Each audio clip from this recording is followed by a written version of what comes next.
like to make geologic features out of our trash, build mountains out of it, or in this case, fill in an epic wetlands landscape with trash. We landfill more than pretty much any other developed country on the planet. At one time, the bay was lined with approximately 28 landfills, and they've all been closed except for Redwood Landfill. So we're talking about legacy materials that are in there. All your toxic paints, your lead, your mercury. It's been sitting here for 60 years, and it's just rotting and leaching into this bay.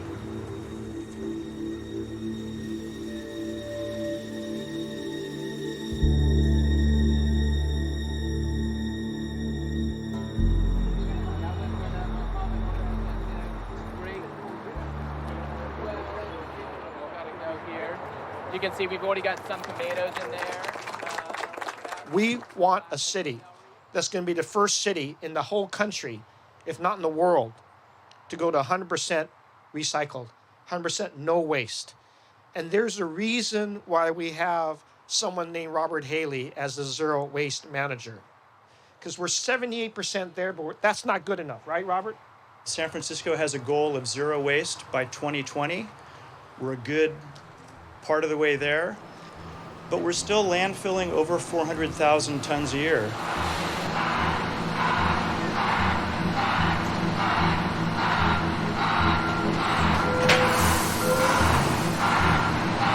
This is where most of San Francisco's trash comes. Nothing like the smell of garbage, huh?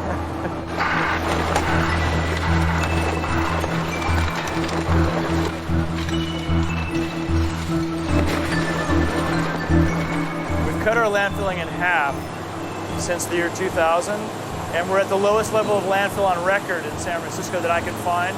Our records go back to the early 70s. But the future would be, it's empty.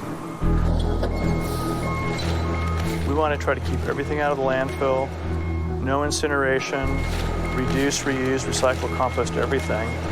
Can we get all the way to zero? Well, that remains to be seen, but we're going to go as far as we can.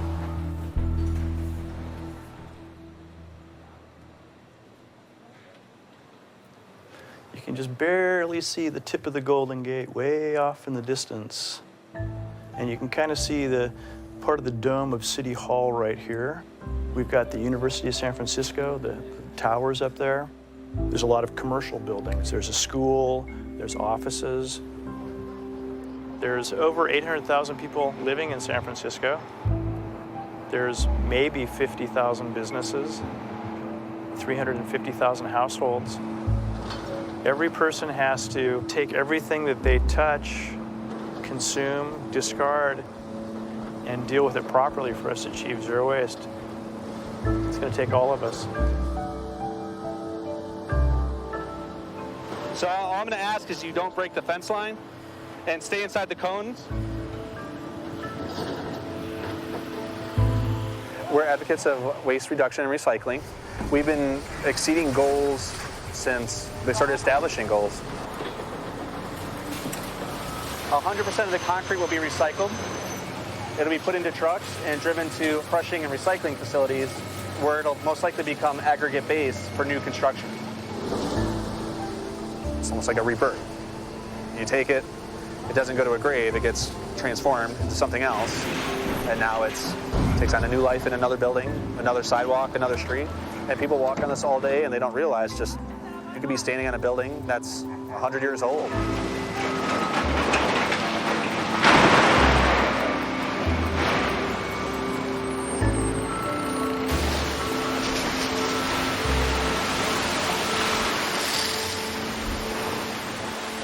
This is construction and demolition debris. This is the heavy stuff.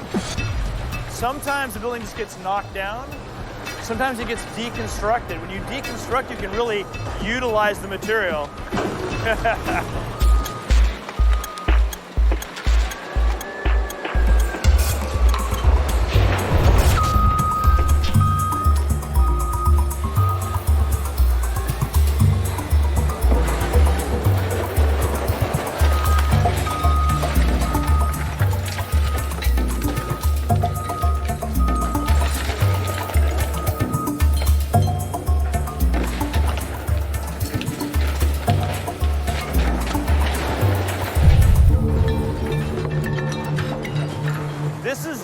construction demolition material from this morning at this facility.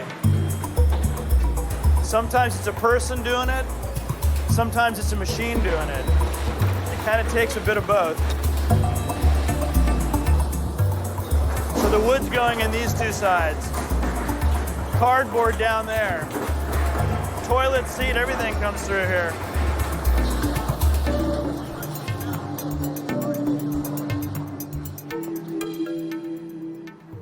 When I was growing up in the 60s, I grew up in fields.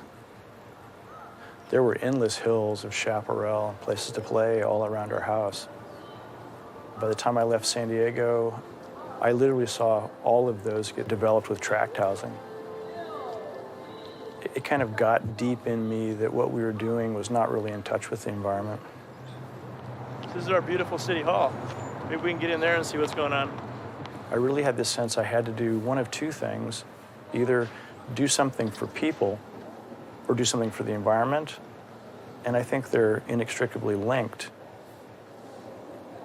It's not just a job.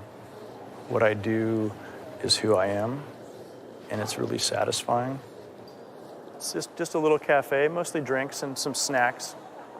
Some of the things are packaged a little better than others. You know, these kinds of containers, they can be recycled pretty well. The stirrers are wood, those can be composted. This kind of stuff's a little harder to deal with. It's multi-layer packaging. Straws, not a big fan of straws personally. We were talking about zero waste back in the 1990s, and we actually passed resolutions in San Francisco setting a goal of 75% landfill reduction by 2010 and zero waste by 2020. We can recycle or compost pretty much everything here. That was around 2001, 2002. So we took basically what was a philosophy and ideal and made it into an actual city policy and goal. If you can't make it, go up.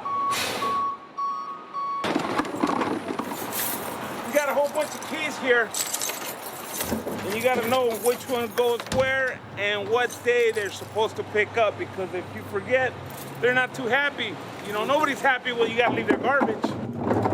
Harvey, leave this stack right down the ground. Bring the toter.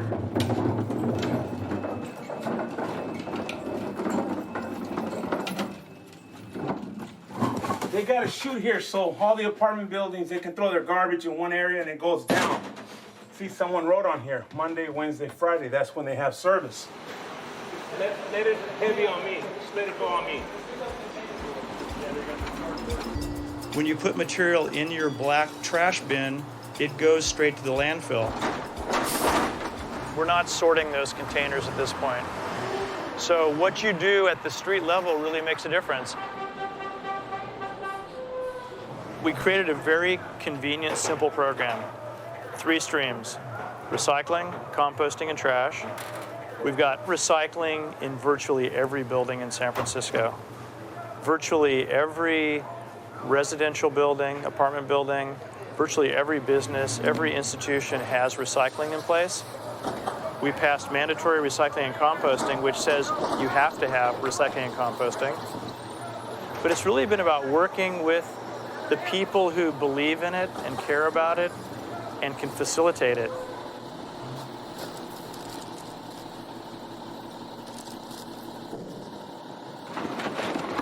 It's actually a split truck.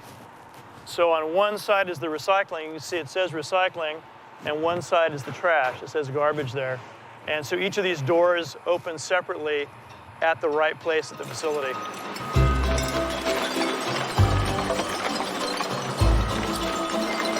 This is coming from basically all the bins in San Francisco out on the street.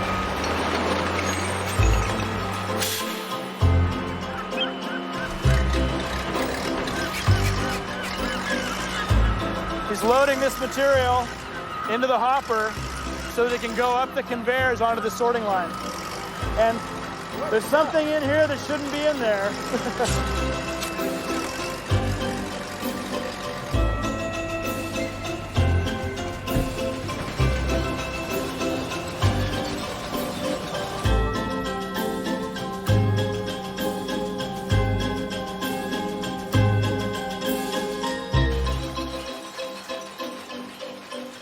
The purpose of this facility is to pull the wrong things out and separate the right things into categories that can be sold to places that are going to make it into new products.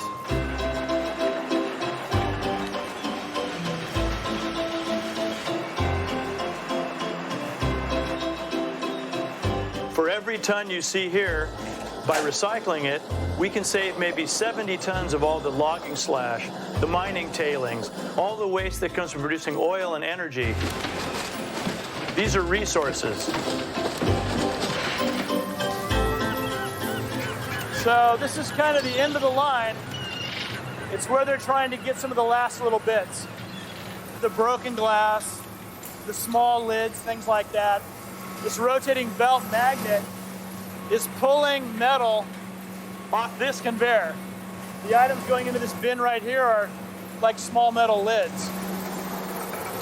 This is just from this morning. It just keeps coming in. You've got to get it out of here every day. You can't let it pile up.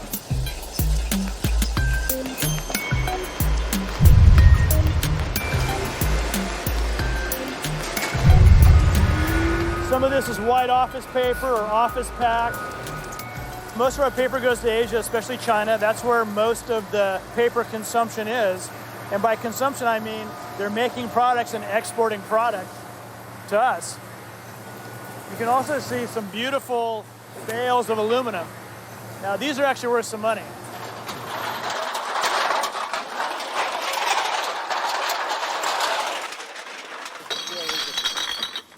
There's green, brown, plastic, all colors, and cans, all colors.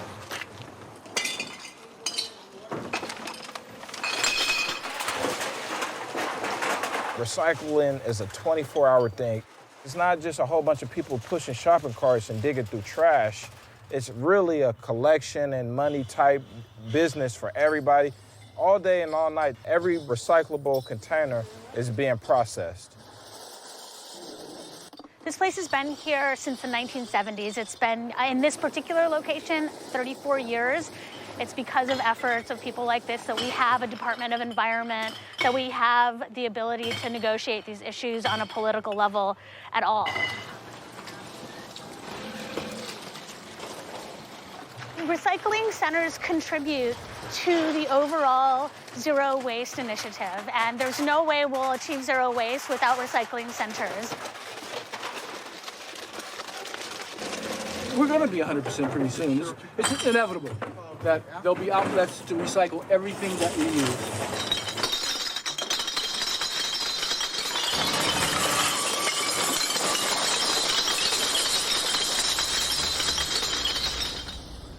This is buyback center glass, very high quality, easy to recycle, easy to process for us. It's the kind of glass that works really well for making new containers. I see money in this pile.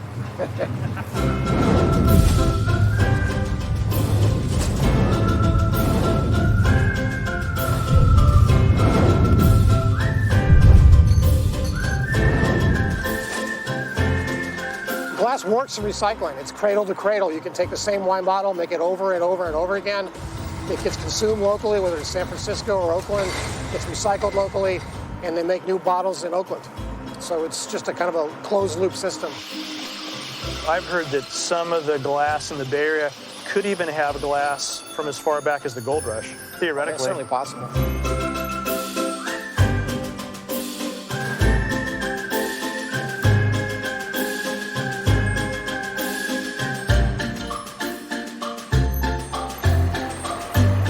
This is processed material. This is ready to go to make new bottles.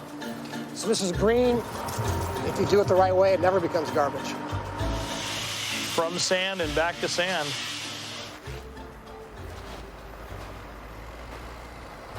Plastic bags, urban tumbleweeds. You use things like financial incentives to encourage people, and when you have to, you pass laws that just say this is what you have to do. But short of that, what you want to say is, this is the culture of San Francisco. In San Francisco, this is what people do, and then people will tend to naturally follow that social norm. This is all part of the education process. We're looking exactly at this cart and what's there, and leaving a very targeted feedback. I'm here. I'm just to audit these bins at this resident's house. Educate these guys, making sure they put the right things in each of their bins. This is contamination. Now I need to tag this bin, let them know that people, they need to fix the problem.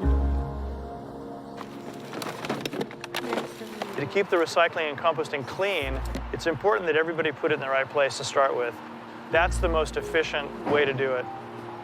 The trick about paper is if it's wet or food soiled, you should compost it. If it's clean, you should recycle it. Cut them a slack on that bit. This feels like a bunch of compost. Yes, indeed. Yeah, so as you can see, we have a lot of food scraps in here, so I'll leave a friendly reminder saying, you know, please remove food scraps from landfill to the compost. Copy, take back to the office. Copy from my residents.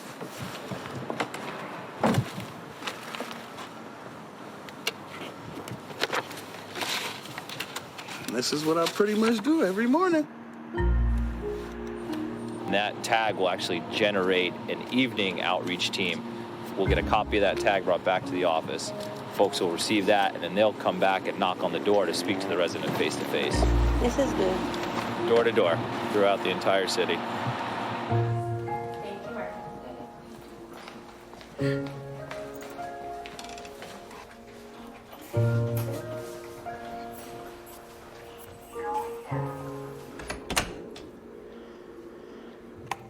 Little bit messy. Look, I don't throw it up.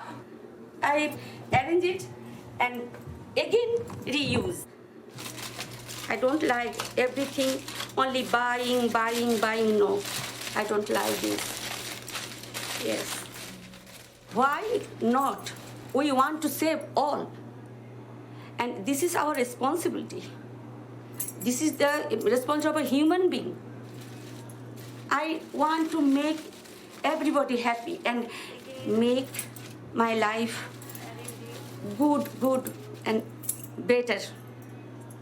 Then when this is my belief, when I will die, when the last judgment day, I can tell Allah, yes, whatever you give me, never I misuse it. This is recycle. And who's here for the earth?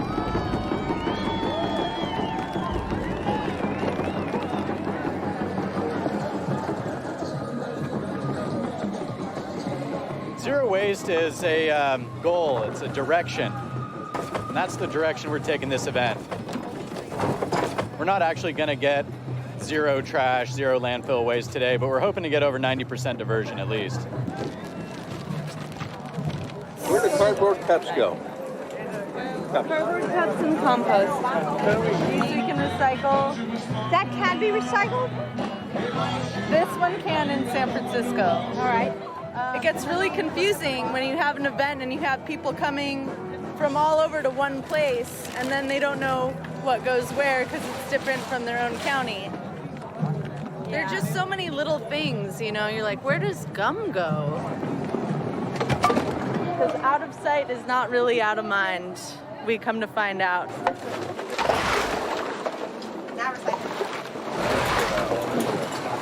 So we're just doing some basic sorting here. No. So that all goes in the compost. And then Those are compostable. They All are of the chopsticks made from a tree, compost. Soy sauce packet goes into the landfill for hundreds of thousands of years. You learn to face your fears after a few diapers that spill open. Yeah. Yeah, Get some juice in your face and just kind of like, okay. Your threshold for what you find gross definitely changes a lot when you face this kind of thing. It's really just about being responsible for your resource consumption, and once you kind of lead the way for other people and they recognize, oh, this isn't that bad, they start to do it too. I think it also helps when you don't really see it as trash, but you see it as actual resources.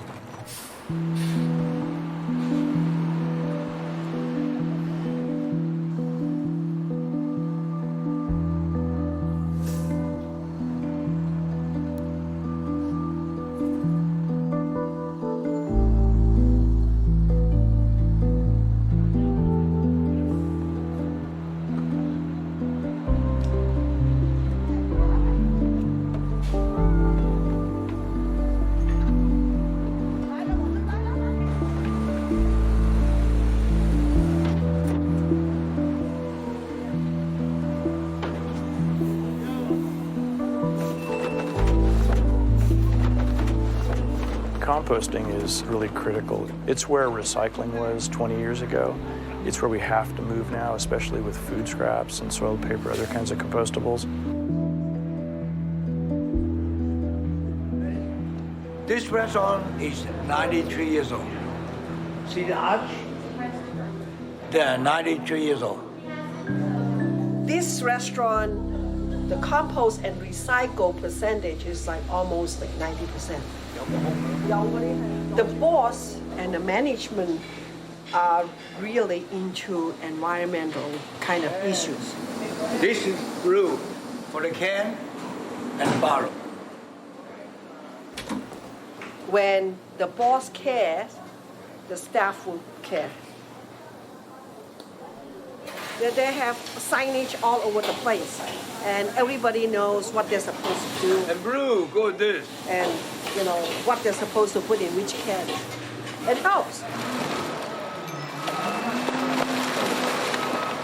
So this is what's in the green bins. There's some things we don't want, like the aluminum can, the juice box, but I'm seeing mostly food, yard trimmings, soiled paper, compostable plastics. These green ones are all compostable bags. So we're seeing people using a lot of compostable plastic bags. Compostable plastic, compostable plastic. That is not a compostable bag. Good material, but once again, it's trapped by a plastic bag. This is like 99% compostable. It may not look that great right now, but by the time it's processed, it'll look like black dirt.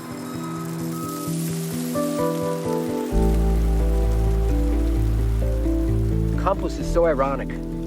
It's just full of mystery. It's dark. It's extremely valuable. It's loaded with life, even though you can't see it. This is magic. We're a very dense city, and we don't have places here to do the actual composting, so we have to export our compostables. Fortunately, we're surrounded by farms and vineyards not too far away, so we send the material out to composting facilities on the perimeter of San Francisco. It gets made into very high-quality organic compost, and then it goes back to the farms and vineyards and comes back as food and wine to the cities. So we've created essentially a closed composting loop. Soils become hardened if you don't feed them enough organic matter. Soils become unhealthy. And so we literally need compost as part of our whole cultural practice to keep soils in the kind of condition where we can produce healthy food. I became interested in health, and I felt like at one point I couldn't, right or wrong, I felt like I couldn't find anything in a store that was healthy to eat. So I started to raise my own food, and within a year I realized, well, I think I'm a farmer. And so I became involved in farming for health, and then found out that I liked compost more than I liked farming, actually. And started to work as a consultant. But I like the tools of farming. I like turning the earth. I like what it smells like, and that it's an ongoing creation all the time. That's what I love about farming. So what happens here that is very beautiful and interesting is we take a piece of material, food, and then we turn it into this. How does that happen? This is the red wiggler, if you will, earthworm. Without these guys, we can't get that job done. The earthworm's taking in this material that has protein-rich bacteria on it, consumes those, and what passes out is a manure. It's like having cows or pigs or chickens manuring your soil. In fact, the soil is a product of a microbe's gut. All of this dark material that we're looking at, believe it or not, has come through the gut of a microbe at one time or another. That's what we want. So this is the full cycle, if you ask me, on why we want this not in the dump. We want it to come back to us as farmers so we can decompose it into a simple material called humus that goes back out into the soils that we've lost during farming operations over 100 years. By the cooperation of the cities and the compost companies and the farmers, it's just driven compost prices down wonderfully. And we can offer our product for a little bit less than otherwise, so there's a full circle. In nature, there's no waste. All waste is food for something else, and that's the way it should be in an industrial economy as well.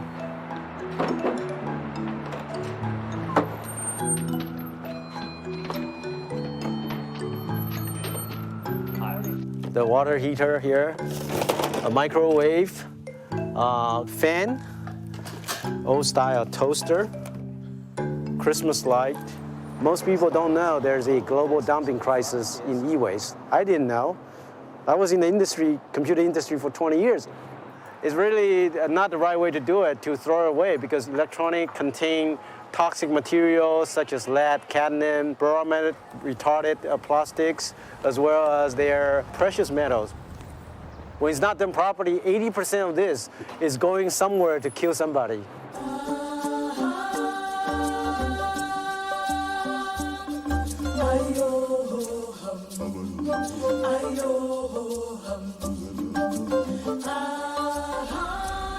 This is actually a documentary that changed my life. I saw a piece of this clip in the PBS program by Bill Moyer. And as I said, I didn't realize that we are causing so much global dumping. After they have dismantled the computers, they burn the useless parts. Every day, villagers inhale this dirty air. I'm looking at this, and this is a pretty shocking story. It's like, I couldn't get this out of my mind. But although the drinking water is no longer drinkable and the air smells foul, the populace of Guayu is still largely ignorant of the health impacts of the imported poisons. The idea is almost like you saw a person about to die on the street, and you walk a few blocks down. Am I gonna just let it go like that? Or am I gonna do something about it? So this is an example of a customer. We have a lot of building customers. We service every single tenant in the building. These are our building, that's our building, that's our building. Basically, which one is not?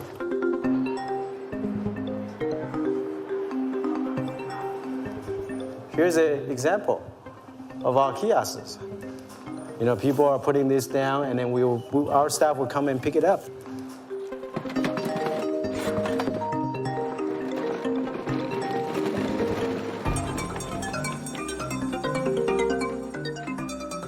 This is the Birmingham hub. This is where we ship all the items back from our eco center. And this is where we do the sorting. We decide what item can be salvaged for responsible reuse in the US, what item can be fixed, what item need to be dismantled, and what item need to be recycled here.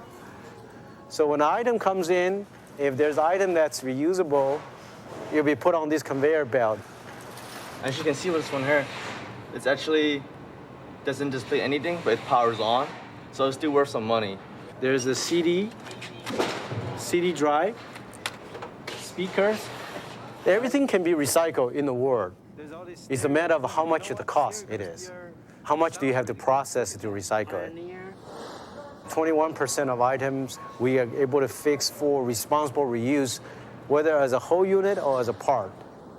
A cracked iPhone 4 screen. The other 79%, we basically take it apart.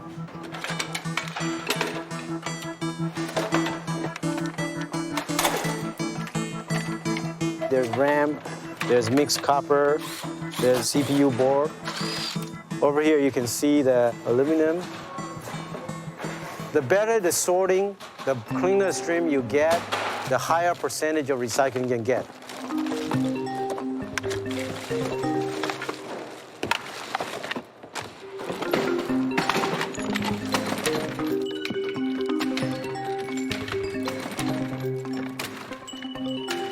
Now they are going to be taken to be shredded.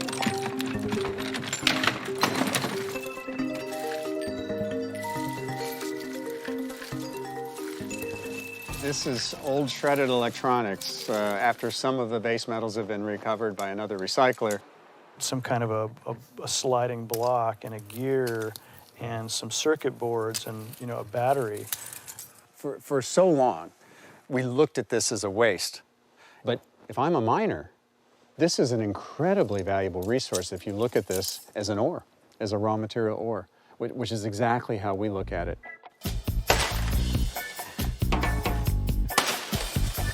This is basically large, mixed, rigid plastic from San Francisco.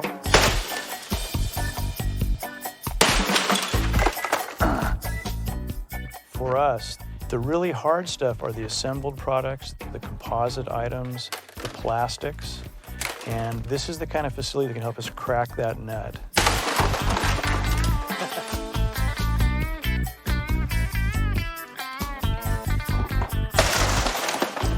I think plastics are a really cool material. We can make cool stuff with it. You can do many things with it.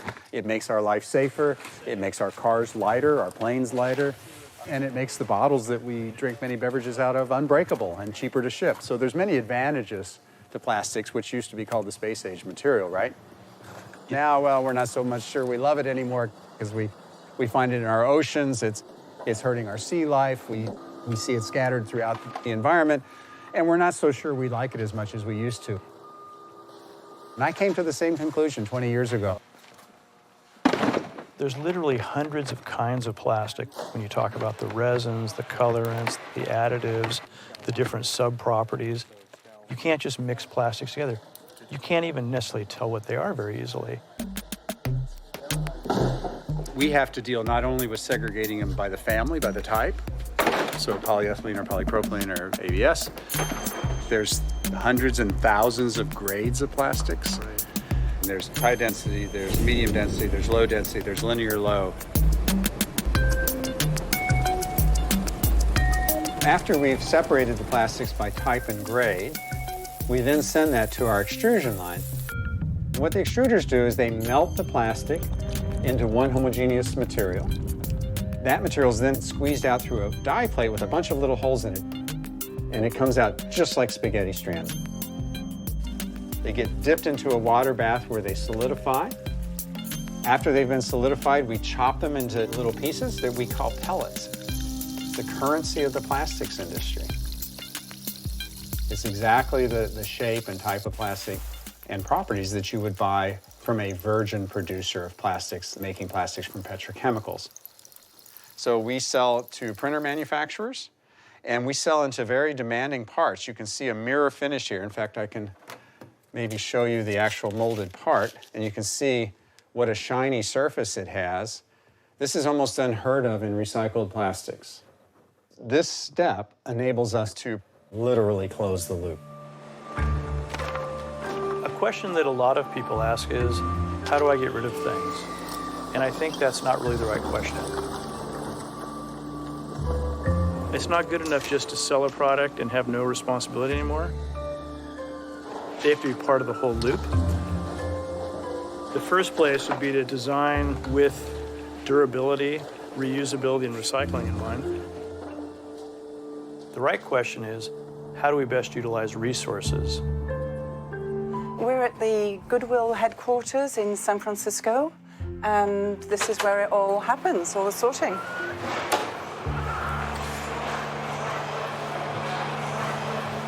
So this is where all the donated stuff comes in. It's sorted into these boxes, separated out into various categories: housewares, linens, DVDs, CDs, boxes full of this stuff, books.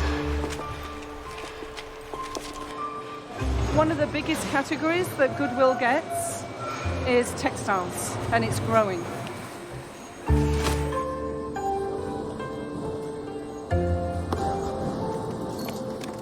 We get a lot of old stuff in here, but sometimes we get a lot of nice stuff in here.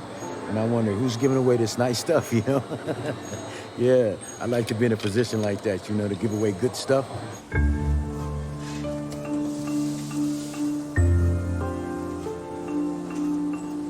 The good quality stuff is put on the top conveyor belt, things that can be resold. And the things that can't be resold, maybe they're torn or they're stained, go on the bottom conveyor belt. And the top one goes into Goodwill's resale system.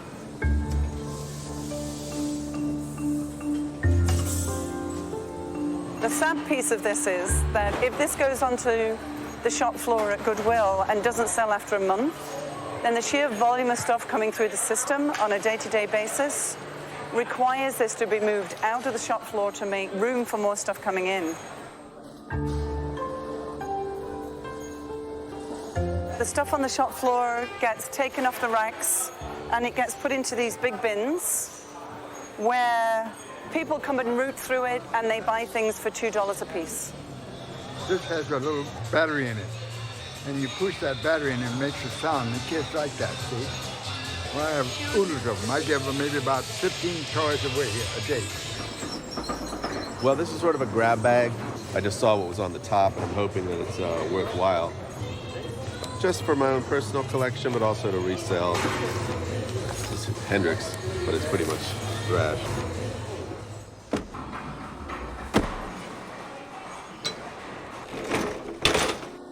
The clothing and textiles at this point, when it's in a bale, is worth 22 cents a pound. So 22 cents times 1,000 pounds per bale. But it doesn't stop here. It could be shipped overseas to people that resell items over there. It could go to a large-scale recycler that then breaks it down and builds it back into recycled yarn or into insulation for houses and so on and so forth. So the bottom line is we should never, ever throw garments out in the garbage destined for landfill, because that item can be rebought by someone else. It can be brought back again and then rebought and then rebought and then rebought. And then finally, at the end of its useful life, when it's really threadbare, even then, it could become a completely new thread that will be made back into another garment. Put simply, we really should be thinking about where does it come from and where's it going to? Right now, we're recycling, composting 80%. That means we're struggling with the last 20%. It's just a complete product design flaw to make some of these products in this way. Also, there's thousands and thousands of products. It'd be very hard to make a law for each product. So instead, we're looking at the real problem products. Plastic bags, styrofoam containers, and there should never be toxic materials in the trash.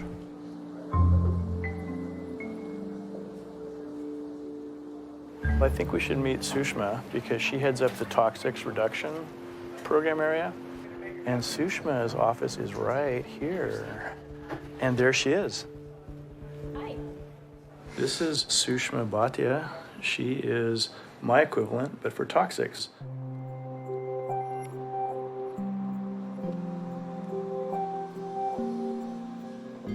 A lot of what I have to deal with are toxic products that contain toxic or hazardous chemicals that we cannot always recycle or reuse. We want to try and divert those toxic chemicals from the landfill stream also. I was doing a lot of artificial nail, and I have a very bad grasp on my body, but the most on my face. My lips even swollen, and I have to get into the emergency room for a couple times. Oh my God. Yeah, it was scary. We have customized programs that we create for businesses versus residents versus city agencies. Each of these populations use different kinds of products. They have different kinds of needs. And we offered training classes, and Heidi was the very first one to take us up on the offer, which is why she's our hero. When we buy the nail polish, we already see the ingredient. It doesn't contain toxics here.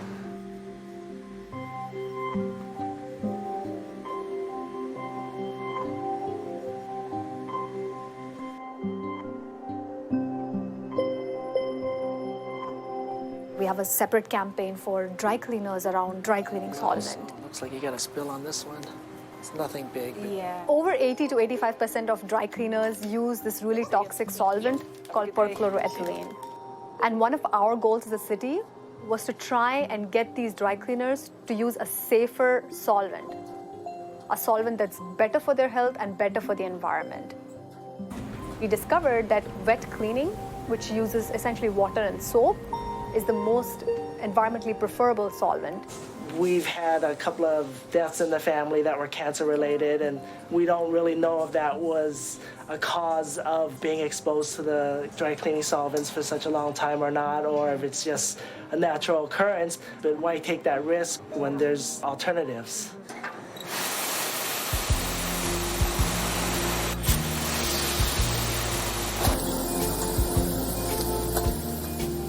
Like to do my dishes, of course. For residents, we are creating a lot of safe disposal options because we found that most residents have tons of chemicals in their houses and they don't know how to get rid of them.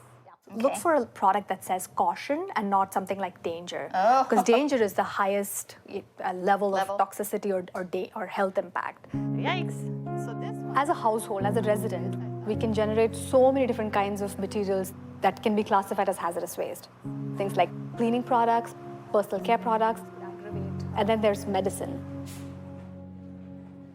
We've heard from residents that oftentimes they'll buy a medicine, it could be an Advil or something for a headache, and they'll take a pill and the rest of the bottle just sits in their medicine cabinet until it gets expired, and then they don't know what to do with it. We learned that most people just want to drop off their unwanted medicine at the point of sale. They simply want to go back to the pharmacy and drop it off. There's 24 different sites all over San Francisco neighborhoods. So any resident in San Francisco now has the opportunity to get rid of their medicine properly. Oh, thank you very much. What we've done is we've installed a safe medicine disposal bin, and residents can easily put their unwanted medicine in that bin. Just in 9 months of running this program, we've collected about 6 tons of medicine. So imagine that 6 tons of medicine that we would not have collected would have otherwise ended up in the wastewater treatment facility or in our landfills. I've been in the business just about 5 years now. I was actually in an environmental services company prior to that, and one of the questions that kept being asked to me over and over again was, well, it's really nice that you can handle all my hazardous materials, but the real question is can you handle my biohazardous materials? I found that there was a massive need for it.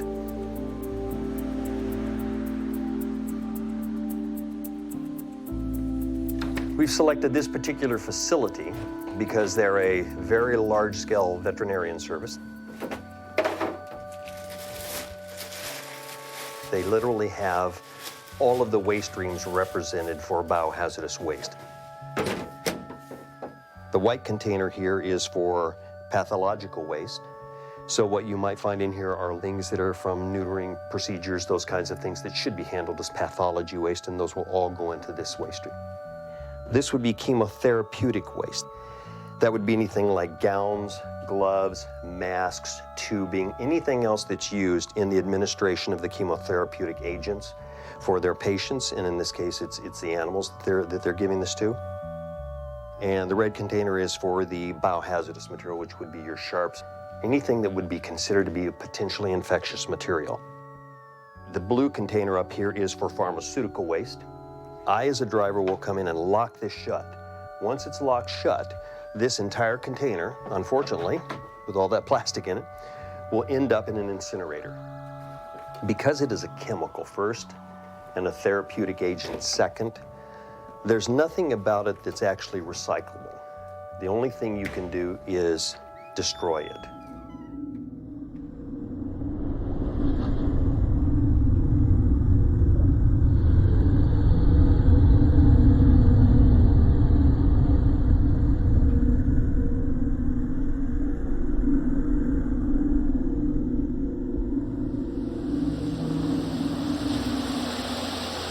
It's almost like we're pushing our problems somewhere else. We're pushing our problems into the future. We're pushing our problems onto other societies. We're pushing our problems onto nature. To me, this is just being lazy and being sloppy. People would say I'm an idealist because I'm looking for a better future, a more ideal world. That's true. But I'm also very realistic about what we can do now to take steps, even big steps towards that. A very simple example is we need better energy conservation and renewable energy. We are at a project site we call UC Davis Biogas Energy Project, where we test the new technologies for converting waste into bioenergy and fertilizer products. I've been working with Ryung Zhang at UC Davis for some time now, and she's developed some really good anaerobic digestion technology. And it's at the point now where it's being commercialized. 70 to 80% of this will go into the biogas. We want to power our composting trucks with chili peppers.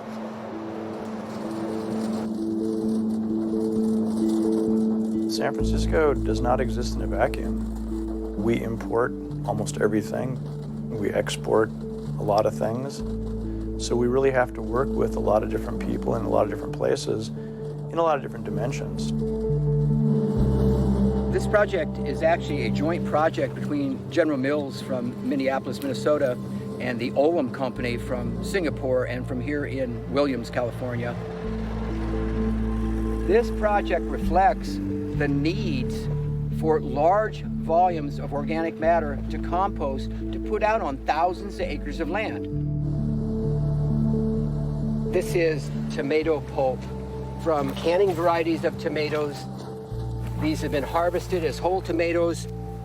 So now we have this beautifully moist but not overly wet seed and skin that I can mix at about 1/3 of volume to rice hulls and almond processing waste that will give us a great material that will help the next crop. It is actually steaming. Compost is this simple, beautiful process that is a reflection of us learning.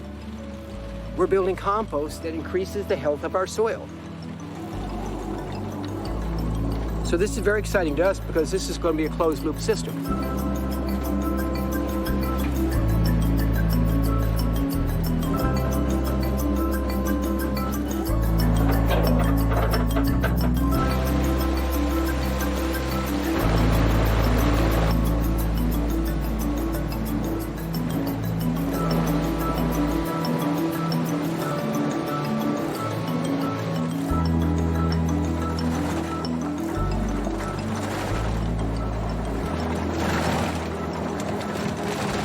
We're competing for water, we're competing for all the material resources.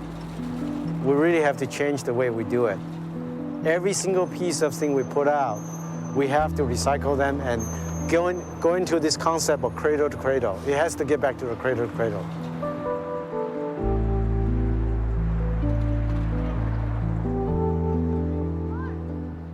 Recycling is just the beginning. It's really about people. It's about trying to do more than just survive and actually be productive. To actually put more back into the world than we're taking. Ultimately, that's what zero waste is all about. Make it into soil. There's another one. Dig there, dig there. Dig down, down, down. Go, Tommy, go. Why don't we water the compost pile? We found a beetle. Well, let's flip over this way. We're humans, and we're one of the most intelligent species on Earth. We have opposable thumbs, and I don't think there's any way to make it what it was before we came, but there's no, reason why, if we all work together, we can fix it. There's another one. Oh, no. Here, if you take your glove off, so you can feel it, it's gonna feel hot. Whoa.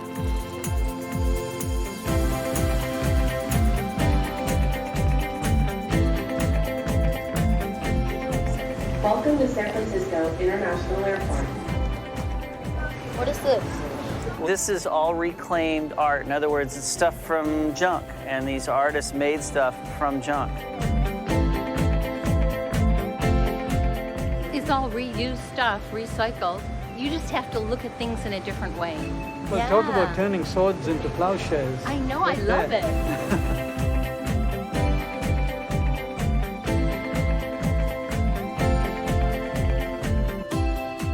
The artists, they get a shopping cart and then they scavenge. And there's nothing in the studio. It's completely empty. They have to find all the materials themselves, including paint and glue and adhesives, everything themselves. Everything I got to make all of my sculptures came out of this area, the public disposal recycling area. Yeah, it's amazing that people throw away this stuff. So I see plywood, Uh-huh. wheels, Yeah. a wooden pillar, Yeah. more plywood. I'm a sucker for the large pieces, so I really enjoyed the Hummer made out of styrofoam. Is there a better strategy than making mountains out of trash? How can we live in a way that's less trashy?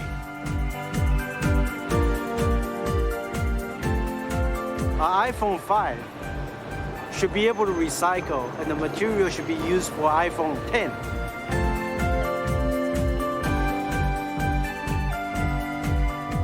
Leather, Leather. carpet. And then like a piece of, I don't know, that's probably off of an old pillow or a carpet. I'm not sure why, but since I was a little kid, I had a zero waste mentality, turning the lights out behind my parents, driving them nuts, picking up trash off the side of the road. I used to collect even bottle caps. We want to